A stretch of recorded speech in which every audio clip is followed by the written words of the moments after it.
Selamat pagi pemirsa Banjar TV dimanapun Anda berada. Senang sekali saya Sri Anissa menjumpai Anda pagi hari ini, tentunya dengan diskusi-diskusi yang menginspirasi. Pemirsa, pagi hari ini kita sudah kedatangan tamu yang luar biasa, dan di tengah-tengah kita sudah kedatangan para perempuan yang luar biasa tentunya. Tapi tahan dulu, kita akan bahas sedikit terkait gerakan 16 hari anti kekerasan terhadap perempuan. Dan gerakan ini kebetulan dilaksanakan atau digelar dari rentang tanggal 25 November sampai dengan 10 Desember. Dan di 10 Desember itu merupakan Hari Hak Asasi Manusia Internasional. Dan rentang tanggal ini dipilih atau semacam menjadi sinyal dan menjadi isyarat bahwasanya kekerasan terhadap perempuan merupakan bentuk pelanggaran hak asasi manusia. Dan gerakan anti kekerasan terhadap perempuan seyogyanya menjadi perhatian kita bersama. Dan hari ini kita akan berbincang-bincang terkait itu. Mungkin saya akan menuju langsung ke teman-teman yang sudah hadir di tengah-tengah kita. Boleh diperkenalkan dulu dirinya ya, biar kita ngobrolnya lebih santai juga. Di sini ada 3 orang perempuan yang bisa dibilang masih muda juga. Boleh ke yang sebelah sini dulu? Oke, halo, perkenalkan nama aku Umi Kalsum dari Narasi Perempuan. Dan sekarang statusnya masih berkuliah di UIN Antasari Banjarmasin. Oke, halo, perkenalkan nama saya Dwi Rahmawati, bisa dipanggil Dwi. Saya di sini sebagai Satgas PPKS atau bisa disebut pencegahan dan penanganan kekerasan seksual dari STKI PPGRI Banjarmasin. Saya sekarang masih aktif menjadi mahasiswa dari STKI PPGRI Banjarmasin. Halo semuanya, perkenalkan nama saya Erlena Santi, biasa disapa Erlena. Di sini saya sebagai perwakilan dari Youth Center Citra Mitra Remaja PKBI khususnya di Kalimantan Selatan, dan saya juga seorang mahasiswa di program studi psikologi Fakultas Kedokteran Universitas Lambung Mangkurat.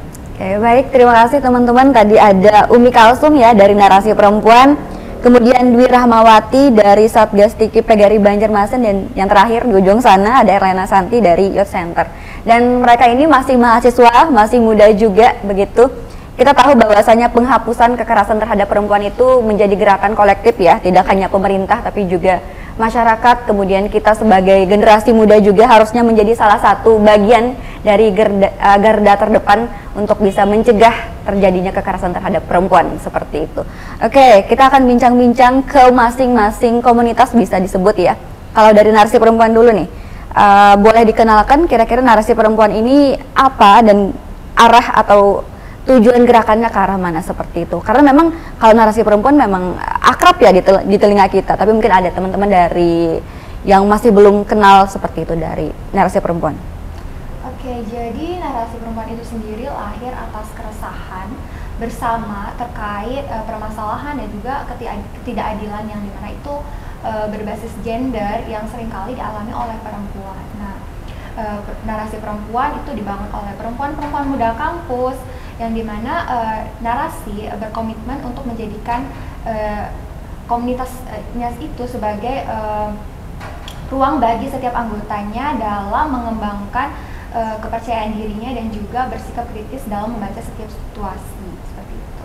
Iya. Dan ada pun untuk gerakan-gerakan yang kami lakukan, karena memang kami fokusnya kepada di kampus, otomatis kami itu berfokus kepada isu-isu perempuan, kemudian kesetaraan gender yang ada di kampus, kemudian kekerasan seksual, dan sekarang sudah mulai masuk ke dalam ranah-ranah ekofeminisme seperti itu. Iya, kalau boleh tahu di Narasi Perempuan sendiri anggotanya dari mana saja?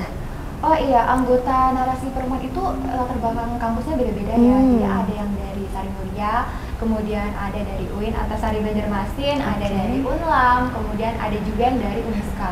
Tapi kami juga punya beberapa anggota yang memang sudah bekerja, gitu, baik itu di dalam kota ataupun di luar kota.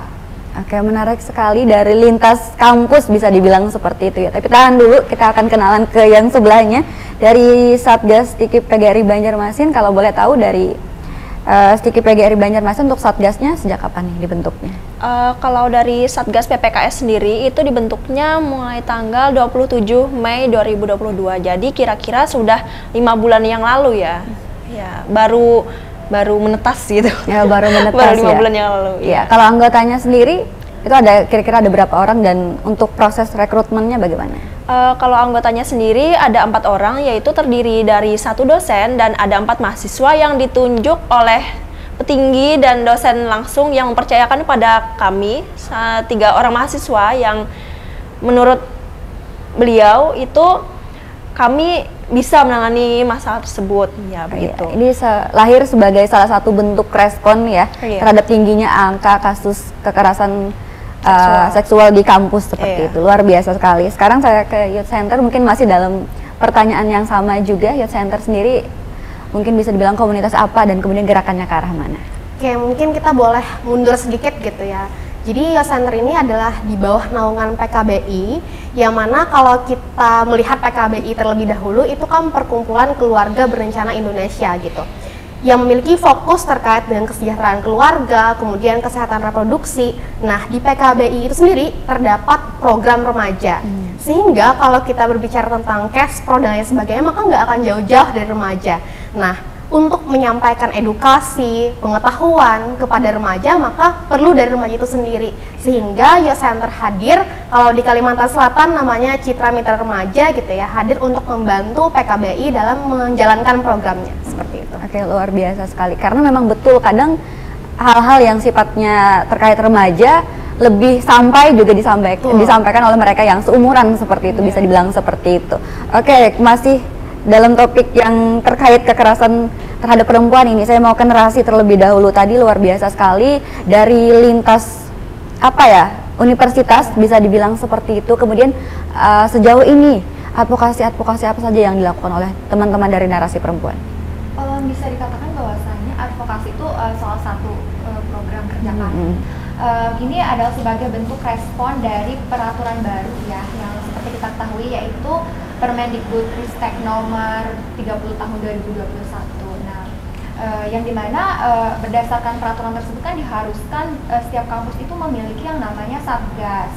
Nah, jadi di sini kami hadir sebagai pendukung bagi teman-teman BEM, teman-teman DEMA yang ada di kampus-kampus di Banjarmasin untuk juga bergerak nih mendorong kampusnya masing-masing untuk segera membentuk yang namanya satgas, karena pada waktu itu masih banyak kampus-kampus yang ternyata tuh belum punya satgas, entah itu dari berbagai macam kendala seperti itu. Oke, kalau sejauh ini dari teman-teman narasi sendiri mengadvokasi satgas dari kampus mana saja kalau boleh tahu? Oh ya, sudah ada beberapa kampus, yaitu yang pertama ada Sari Mulia, kemudian DEMA UIN Antasari Banjarmasin, kemudian ada juga waktu itu konsolidasi bersama DEMA UIN Antasari Banjarmasin lagi bersama BEM ULM dan juga hima-himanya. Oke, jadi kampus-kampus yang sudah kami advokasi itu ada dari STIKIP, kemudian ada dari UNLAM, kemudian UIN Antasari Banjarmasin, ada juga dari Sari Mulia, seperti itu. Ya, jadi kampus yang diadvokasi juga sejauh ini sudah beragam juga ya. Dan artinya mereka sudah punya satgas juga. Salah satunya adalah teman-teman kita dari satgas TKPGRI Banjarmasin. Boleh kita bergeser sedikit ya ke rekan kita dari satgas TKPGRI Banjarmasin. Sejauh yang Dwi Rahmawati ikuti mungkin ya, apa saja sih program kerja dari teman-teman? Kalau program khusus tersendiri itu memang belum ada, karena kita berfokus pada penanganan dan pencegahan kepada kekerasan seksual yang melingkupi daerah kampus STKIP PGRI Banjarmasin sendiri. Ya. Kalau untuk pelaporan sejauh ini apakah sudah ada laporan yang masuk? Sejauh ini sejak dibentuknya PPKS itu sendiri belum ada laporan masuk. Jadi nanti misalkan nanti ada laporan yang masuk, akan kami usut secara tuntas dengan cepat dan sigap.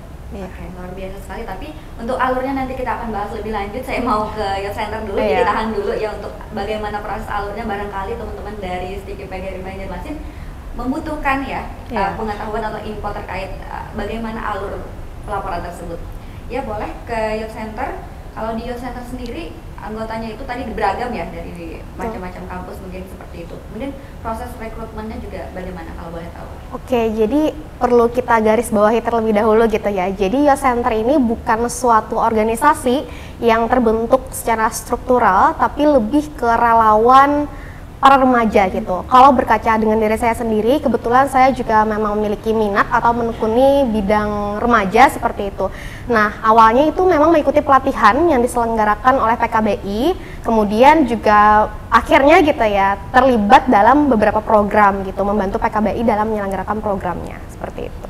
Oke, agaknya gerakan-gerakan atau program kerja yang dilakukan teman-teman ini tidak mudah seperti itu. Kalau di Youth Center sendiri, apakah ada bentuk peningkatan kapasitas anggotanya? Ya, tentu ya. Terkait dengan peningkatan kapasitas senantiasa dilaksanakan.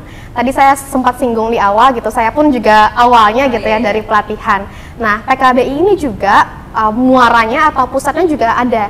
Jadi pelatihan-pelatihan itu senantiasa diselenggarakan baik di kancah nasional maupun tingkat provinsi seperti itu. Ya, jadi memang ada tahapan-tahapannya juga. Betul. Ya? Oke, luar biasa sekali. Kalau ya masih di Youth Center ya, tahan dulu yang lain. Kalau di Youth Center sendiri itu bentuk apa ya? Bisa dibilang aduan yang masuk bolehnya ragamnya seperti apa kalau boleh tahu? Oke, jadi di PKBI tepatnya gitu ya, itu ada namanya telemedicine. Nah, di dalam layanan tersebut itu ada hotline service, yang mana fokusnya itu pada layanan kalau ada yang mau konseling terkait dengan kesehatan reproduksi maupun ada yang mengalami segala bentuk kekerasan seperti itu. Jadi teman-teman bisa menghubungi melalui hotline tersebut. Melalui hotline ya. Per saat ini apakah ada yang pernah ditangani oleh teman-teman dari Youth Center? Ya, sudah pernah ada kasus yang ditangani oleh teman-teman PKBI gitu ya, dan tentunya juga terlibat dari remaja, mungkin lebih ke menjadi konselor sebaya. Nah, nggak cuma sampai di sana, PKBI ini juga melakukan MOU atau kerjasama dengan DPPA Kalimantan Selatan maupun UPTD Kalimantan Selatan. Jadi kalau memang ada kasus, pertama memang kami memanfaatkan sumber daya manusia dari PKBI, yaitu ada relawan psikolog. Tetapi kalau memang kasus ini ingin dilanjutkan, entah mendapatkan pendampingan yang lebih, kemudian juga kerana hukum, itu akan kami arahkan atau rujuk ke dinas terkait seperti itu. Iya, karena memang kalau kita berbicara mengenai kasus kekerasan terhadap perempuan ya, atau kekerasan seksual ini, kita tidak bisa berjalan sendiri gitu. Betul. Ya, kita perlu menggandeng stakeholder terkait Ya, yang betul. memang mereka membidangi bidang tersebut seperti itu. Oke, luar biasa sekali Youth Center. Kembali ke narasi perempuan, di luar advokasi yang telah dilakukan, kira-kira ada lagi nggak sih gitu ya program kerja yang sejauh ini sudah dijalankan oleh teman-teman dari narasi perempuan? Oke, jadi selain dari advokasi kepada kampus-kampus, kemudian membuka ruang diskusi baik itu secara offline maupun online melalui siaran langsung di Instagram dan juga konsolidasi. Nah, melalui kegiatan-kegiatan itu sebenarnya kami menemukan fakta bahwasannya meskipun di dalam sebuah kampus itu sudah ada satgasnya, tapi ternyata masih banyak loh penduduk-penduduk kampus yang nggak tahu kalau ternyata di kampusnya itu ada satgasnya gitu. Nah, untuk prosedur pelaporannya juga begitu. Nah, bisa jadi mereka tahu nih di kampusnya ada satgas, tapi nggak tahu bagaimana caranya melaporkan gitu. Jadi ini mungkin bisa jadi catatan-catatan penting bagi teman-teman yang tergabung di dalam satgas, bahwasanya informasi keberadaan satgas ini dan prosedur pelaporannya itu seperti apa, itu juga perlu untuk diinformasikan lebih lanjut lagi, lebih masif lagi, supaya bisa menjangkau seluruh kalangan masyarakat di dalam kampus seperti itu. Nah, untuk kegiatan lain yang kami lakukan pada bulan Agustus lalu itu kami ada bekerja sama bersama Forum Senior Benua itu melaksanakan nobar atau nonton bersama film dari Watchdog dengan judul Why Don't Already Doll. Nah, itu juga sebagai bentuk sosialisasi kami bersama DP3A di Tapin, yang dimana kami sosialisasi kepada kalangan muda di sana terkait pernikahan anak, karena di Tapin itu pernikahan anaknya lumayan tinggi. Oke, bisa dibilang teman-teman dari narasi perempuan ini juga mendampingi satgas-satgas yang ada di kampus seperti itu ya? Iya. Karena mungkin tadi ada rekan-rekan mahasiswa yang di kampus sebenarnya mereka punya satgas tapi tidak tahu, atau mereka tahu tapi tidak tahu bagaimana cara untuk bisa melapor dan lain sebagainya. Mungkin juga yang perlu diedukasi kepada rekan-rekan mahasiswa di luar sana adalah bentuk-bentuk kekerasan seksual itu seperti apa misalkan. Iya. Kadang ada yang tidak tahu apa yang dialami adalah masuk dari bagian kekerasan seksual, mungkin seperti itu juga ya. Dan itu menjadi bagian dan tugas penting juga untuk teman-teman di narasi ya, untuk bisa mengamankan terkait itu. Oke, dan itu langsung bersinggungan langsung ya dengan teman-teman dari rekan-rekan satgas yang ada di kampus.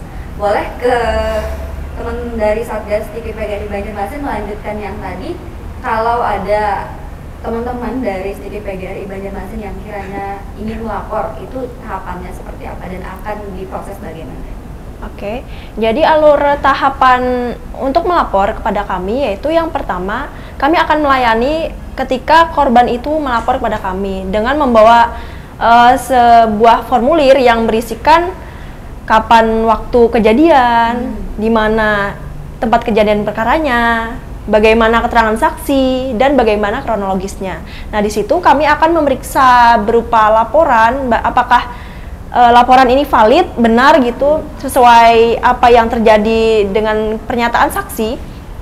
Setelah itu, kita akan memverifikasi dan akan memvalidasi ketika memang benar laporan tersebut memang terjadi gitu. Nah, setelah itu, ketika sudah divalidasi atau disetujui, nah di situ akan sang korban itu mendapatkan perlindungan dan pemulihan secara fisik dan mental, terus ada pendampingan dan pengawasan, dan ada juga sanksi yang akan diembankan kepada sang terlapor. Itu ada tiga jenis, yaitu ada 3 tingkatan, yaitu yang pertama itu ada sanksi ringan, sanksi sedang, dan sanksi berat. Yang pertama itu ada sanksi ringan, itu ada teguran berupa tertulis seperti pemberian surat teguran, atau bisa juga yang terlapor atau pelaku yang dilaporkan tadi itu memberikan surat pernyataan minta maaf pada sang korban itu. Dan yang kedua itu kan ada tahapan sanksi sedang ya.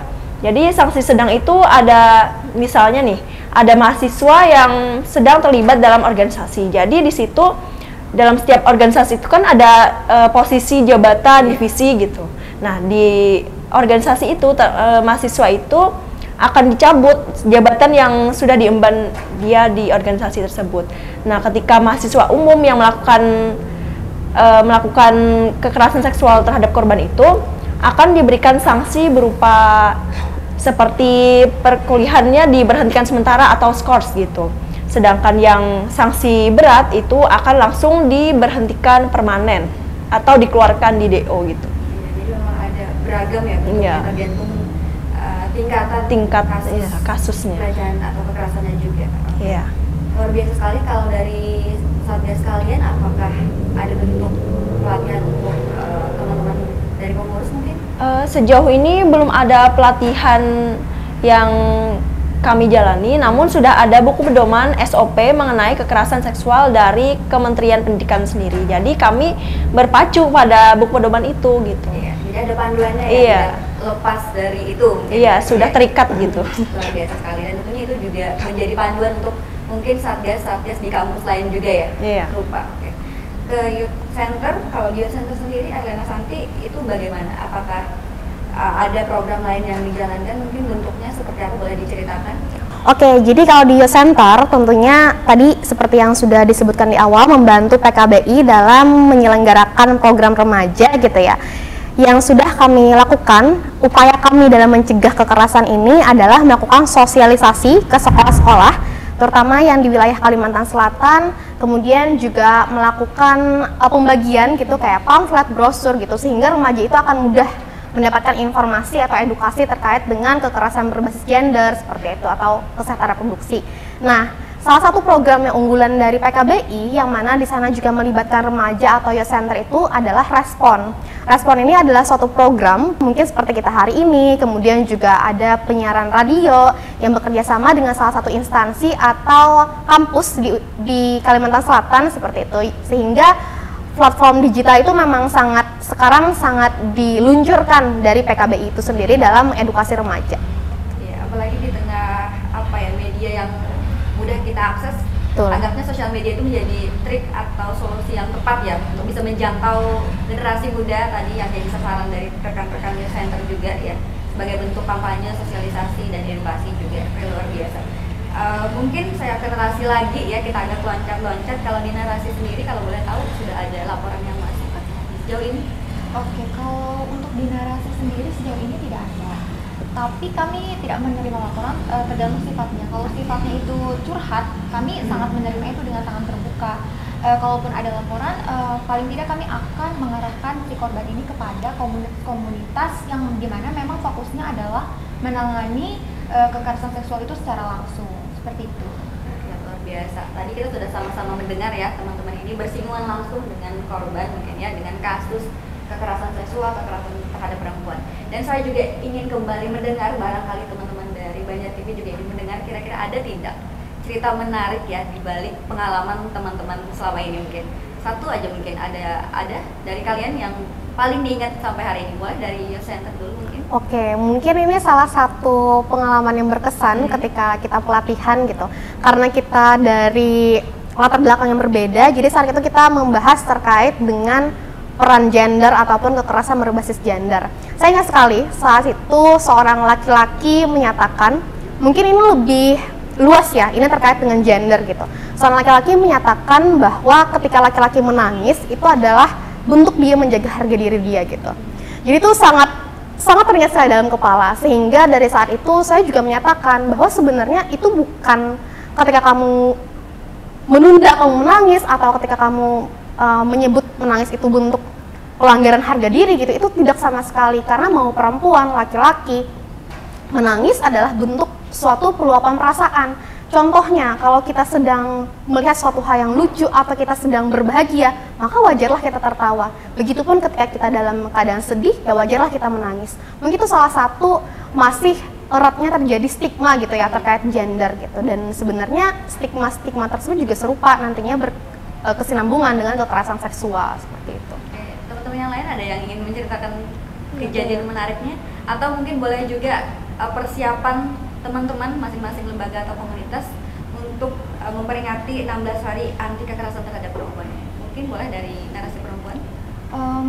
Sekedar informasi bahwasannya kemarin itu baru saja narasi mengadakan yang namanya setara. Nah, partisipan di dalam setara itu mereka latar belakangnya itu berbeda-beda, ada dari teman-teman tuli. Nah, di dalam situ tentu kegiatan-kegiatannya disesuaikan dengan teman-teman partisipan. Nah, bagi saya itu sangat berkesan sekali, dan ketika akhir acara setara itu kami juga sudah mendiskusikan bersama teman-teman peserta apa sih kira-kira yang ingin kita lakukan untuk memperingati 16 HKTP ini. Nah, dari teman-teman peserta itu ada yang katanya mau membuat poster, kemudian mau membuat video solidaritas, kemudian ada juga yang bilang mau bersih-bersih taman, kemudian susur sungai sebagai bentuk kampanye atas 16 HKTP ini. Seperti itu, Kak. Oke, mungkin kalau dari Yosenter sendiri menuju memperingati 16 hari anti kekerasan terhadap perempuan, itu gerakan apa yang kira-kiranya akan digaungkan? Oke, jadi berkaitan dengan momen ini gitu ya, dari Yosenter dan PKBI tentunya di bulan November kami akan menggencarkan terkait dengan sosialisasi terutama ke sekolah-sekolah mengenai kekerasan berbasis gender, karena seperti yang tadi sempat saya ceritakan, hal ini sangat marak sekali ya, stigma, stereotip dan lain sebagainya yang terjadi, ketimpangan terkait dengan gender, sehingga kami mencoba untuk menggaungkan hal tersebut terutama di bulan November ini. Oke, luar biasa sekali. Kita akan menanti ya gerakan yang akan digaungkan, yang akan digelar atau dilaksanakan oleh teman-teman di masing komunitas atau lembaganya. Dan di menit-menit terakhir ini saya ingin mendengar kita semacam kata-kata pamungkas nih, kalau boleh dari teman-teman terkait dengan perempuan atau apapun itu. Silakan mungkin dari Erlena Santi dulu. Oke, jadi ini merupakan statement yang senantiasa saya sampaikan di mana saja kalau saya punya ruang untuk berbicara. Sebagai seorang perempuan, kita diciptakan sebagai manusia hanya satu di dunia. Jadi siapa yang akan pertama kali mencintai, menjaga, dan melindungi diri kita adalah diri kita sendiri. Untuk para teman saya di luar sana, para perempuan di luar sana, jangan pernah ragu jikalau memang terjadi sesuatu hal yang meresahkan kalian, segala bentuk kekerasan yang didapatkan, jangan ragu dan malu untuk speak up gitu ya, dan melaporkan, karena itu juga bagian dari hak kalian. Dan tentunya di PKBI juga kami menyediakan layanan hotline service.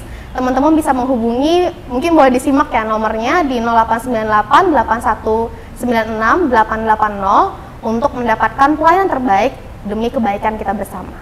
Oke, terima kasih. Silakan. Jadi perempuan itu istimewa. Ketika kalian mempunyai keresahan dan keluhan tertentu, jangan malu untuk speak up atau membuka suara, karena kalian tidak sendirian. Terakhir dari narasi perempuan. Perjuangan dalam upaya penghapusan terhadap kekerasan terhadap perempuan memang bukan suatu hal yang mudah, cukup sulit memang.